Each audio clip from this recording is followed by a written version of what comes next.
থালাপতি বিজয়, যার cinema hit হওয়ার জন্য কোনো বিখ্যাত নায়িকার দরকার নেই কোনো ভয়ঙ্কর ভিলেনের।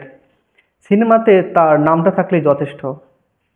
The greatest of all time তার সর্বশেষ মুক্তিপ্রাপ্ত সিনেমা, যেটাতে তার পারিশ্রমিক ছিল 200 কোটি।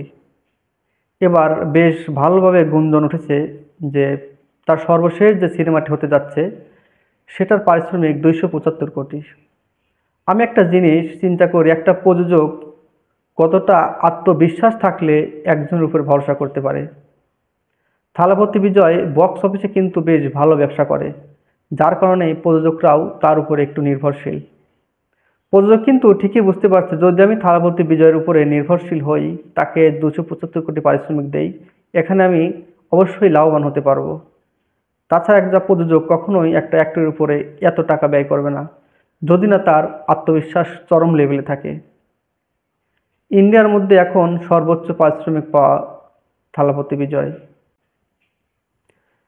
এখন দেখা যাক কতটুকু সত্য নিউজগুলো, এবং এটা আদৌ হবে কিনা সে বিষয়ে আমরা অপেক্ষা রইলাম। ধন্যবাদ সবাইকে।